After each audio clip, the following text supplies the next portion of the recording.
Israel Iran की जंग जो है वो एक नए लेवल पे, नई सतह पे पहुंच चुकी है। मैं आपको आज चंद बातें बताना चाहता हूं जो बड़ी अहम है। इजराइल जो है ये कई साल से हमला करने का प्लान कर रहा था। आज खुद अमेरिका के साबिक सदर बिल क्लिंटन ने यह कह दिया कि नेतन्याहू की कई साल पुरानी ख्वाहिश है ईरान पे हमला करना, क्योंकि वो समझता है कि ईरान पे हमला करने से उसका इक़्तिदार जो है तूल पकड़ेगा। अब ये एक अमेरिकन प्रेसिडेंट ने ये बात कह दी है, तो अब तो किसी को शक व शुबा इसमें नहीं रहना चाहिए कि इजराइल के पास न्यूक्लियर वेपन्स वगैरह कोई नहीं।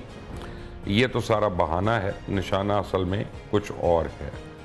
नेतन्याहू जो है और नरेंद्र मोदी इंशाल्लाह ये तो कुत्ते की मौत मरेंगे, मेरा तो ये बिलीफ है, मेरा तो ये मानना है। लेकिन हो क्या रहा है इस जंग में?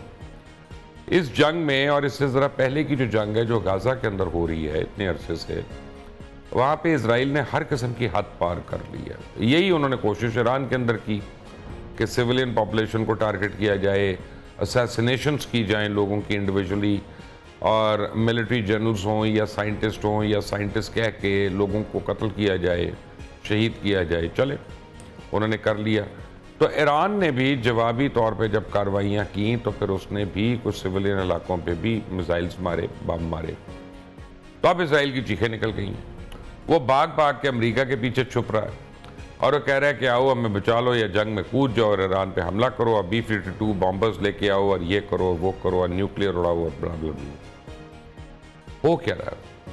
आज और कल यूरोप के कुछ ममालिक जो हैं वो एक सीज फायर के फॉर्मूले के ऊपर बैठ कर उसके ऊपर मुशावरत करेंगे इन फरीकैन के साथ, और मुझे नहीं लगता कि इसमें कोई पेशरफ्त होगी। उसकी वजह कि यूरोप जो है उसको तो इजराइल समझते ही कुछ नहीं। देखिए, पीस हमेशा चौधरी मुजारों की कराते हैं, मुजारे चौधरियों की नहीं कराते।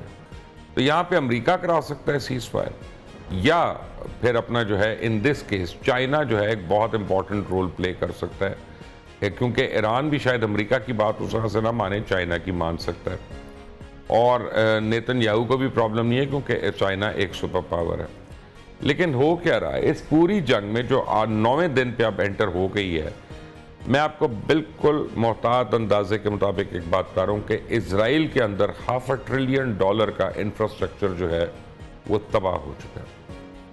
$500 बिलियन मैं कह रहा हूँ। ईरान में बड़ा नुकसान है, ये मैं आपको बता दूं। ईरान में बेशुमार तबाही हुई है, नुकसान हुआ है, लेकिन हम ईरान से तो एक्सपेक्ट ही नहीं कर रहे थे कि वो अपना दिफा किसी तरह करेगा या अपना बचाव कर सकता है। लेकिन जिस तरह उसने पेनिट्रेट करके दुनिया के 4 सबसे ज्यादा माने हुए नामी ग्रामी एयर डिफेंस सिस्टम्स को पेनिट्रेट करके उसने इजराइल की चूल्हे हिला दी हैं पकड़ के, वो काबिल तहसीन है और मिलिटरली उसको डिस्कस किया जा रहा है। कल हमने इसको थोड़ा सा टच किया था, तो आज मैंने सोचा कि मैं दोबारा अपने उसी एनालिस्ट को लेके आऊँ, सकलैन इमाम। मैंने आपको कल तारुफ में बताया था कि ये गवर्नमेंट कॉलेज में मेरे सीनियर होते थे, फिर कई साल BBC के साथ भी मुंसलिक रहे लंदन के अंदर, और इन्होंने बड़ी तहकीक की है इन सारे मिसाइल सिस्टम्स पे। क्योंकि इस वक्त देखें, ना एयरफोर्स की लड़ाई हो रही है, ना नेवी की लड़ाई हो रही है, ना ज़मीनी अफवाज की लड़ाई हो रही है। लड़ाई हो रही है तो सिर्फ मिसाइल्स और ड्रोन्स की हो रही है। तो इसलिए इन दोनों चीज़ों को समझना जो है वो बहुत ज़रूरी है। सकलैन इमाम, अस्सलाम वालेकुम।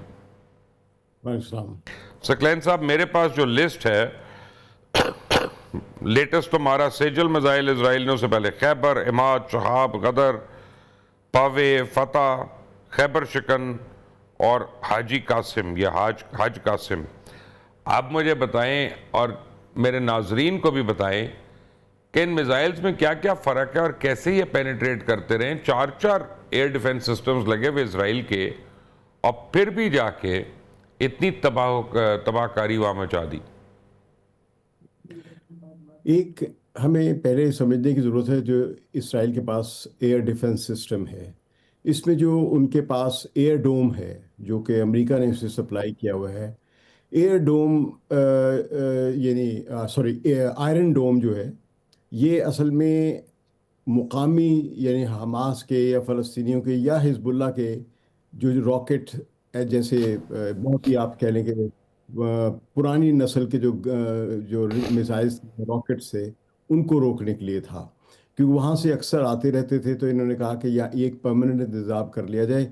एक तो इसराइल ने अपने जो उसकी अपनी तय करदा जो सरहद है वहाँ पे उसने फसील बनाई हुई है, फेंस जिसको वो, कि तो फेंस नहीं है बल्कि वो कंक्रीट की वॉल है। और साथ उसने ये आयरन डोम खड़ा किया था कि अगर इनसे मिसाइल है तो उसको रोक लिया जाए। तो आयरन डोम जो है वो ईरानी मिसाइल्स के सामने तो बेकार है। लेकिन आयरन डोम्स के अलावा जो उसके पास तीन बड़े हैं, एक उनमें है डेविड स्लिंग जो उनका अपना बनाया हुआ है, एक एरो 1, एरो 2, एरो 3, ये बड़े हाई क्लास के हैं। और सबसे टॉप का जो है वो है थार्ड। तो ये थार्ड एक ऐसा मिसाइल है, ये अमेरिका के बनाए हुए हैं ये, कि जो अगर कोई बड़ा पावरफुल बैलिस्टिक या इवन सोनिक मिसाइल भी आए तो ये उसको जब वो मिसाइल क्रूज यानी बैलिस्टिक मिसाइल जो जब ये पहले आसमान में जाता है फिर ये एक सर्कल बनाता हुआ यानी कौस कौस क़ज़ा बनाता हुआ फिर दूसरी तरफ ये नीचे गिरता है जो इसका हदफ होता है। तो जब ये वापस गिर रहा होता है तो वहाँ पे इसकी स्पीड और भी तेज़ हो जाती है, ग्रेविटी लॉ ऑफ ग्रेविटी की वजह से, यानी वो ज़मीन की उसकी वजह से बढ़ जाती है। तो वहाँ पे एक तो इसका अपना प्रोपल्शन होता है यानी अपनी जो इसकी पुश होती है, इसका ईंधन जल रहा होता है, दूसरे ग्रेविटी भी होती है। तो वहाँ पर थार्ड के पास सलाहियत है इसको रोकने की। और थार्ड यही सिस्टम जो है जनूबी कोरिया यानी साउथ कोरिया, जापान और अपने ऐसे जो ममालिक जिनको वो समझता है कि वहाँ पर नफरत किया हुआ और अपने यहाँ लगाया हुआ है। तो इन निज़ामों में जब ईरान ने अभी जो यानी अव्वल तो हमें पहले भी याद रखना चाहिए कि ईरान ने से पहले दो मिसाइल के हमले किए थे। एक अप्रैल में पिछले साल है कि उसके बाद एक किया था। तो उसके बाद फिर इसराइल ने फिर किया था ईरान पे हमला, लेकिन ईरान ने उसका जवाब नहीं दिया। क्योंकि अमेरिका ने या दूसरे ने कहा कि जब हम आपसे की बातचीत कराते मामला तय कराते आप मजीद हमले ना करें। और जो ईरान की जो मौजूदा क़यादत यानी सदर साहब जो है ये रिफॉर्मिस्ट हैं जो मगरब के साथ अच्छे ताल्लुकात चाहते हैं। पता नहीं हम इस मौजू पे बात कर सकते नहीं कर सकते, लेकिन अगर आप मुनासिब समझे तो आप किसी वक्त इस पर बात कर सकते हैं कि ये ईरान के अंदर कितना बड़ा एक रिफॉर्मिस्ट का नुकसान हुआ है इस सारे हमले की वजह से, जो कि एक पुरअमन तब्दीली ला रहे थे ईरान के दौर अंदर। तो खैर इन लोगों ने अमेरिका की बात मान ली और इसराइल पर तीसरा हमला नहीं किया, जबकि ईरान इन पर तीन हमले कर चुका हो, इसराइल इन पर तीन हमले कर चुका हुआ है। तो अब जब ये जंग शुरू हुई तो पहले दिन तो आपके इल्म में है कि इसराइल ने इनकी पहले लीडरशिप सारी हलाक कर दी। और उसके बाद ये जब संभले तो 15 एक घंटे लग गए और उसमें संभलने के बाद फिर इन्होंने अपने मिसाइल शुरू किए। और जाहिर है इब्तदाई तौर पे मिसाइल जो है इन्होंने वो मारे हैं इसराइल के ऊपर जो कि 20-20 साल पुराने थे। और जाहिर है शुरू में आप इस तरह एहतियात से मारते कि आप पहले आप चेक करते हैं कि आपके पास कहाँ कहाँ पे रुकावट होगी, कॉरिडोर कहाँ पे है कहाँ पे नहीं है, यानी रास्ते कहाँ पे बने हुए। ये आप ये समझ लीजिए जिस तरह माइंस का काम होता है ना, कि आप बारूदी बारूदी सुरंगें लगा देते हैं। तो फिर वहाँ पे आप चेक करते हैं पहले कि कहाँ कहाँ बारूदी सुरंगें कमज़ोर हैं या कम हैं, फिर आप वहाँ से एक रास्ता बनाते हैं आगे बढ़ने का।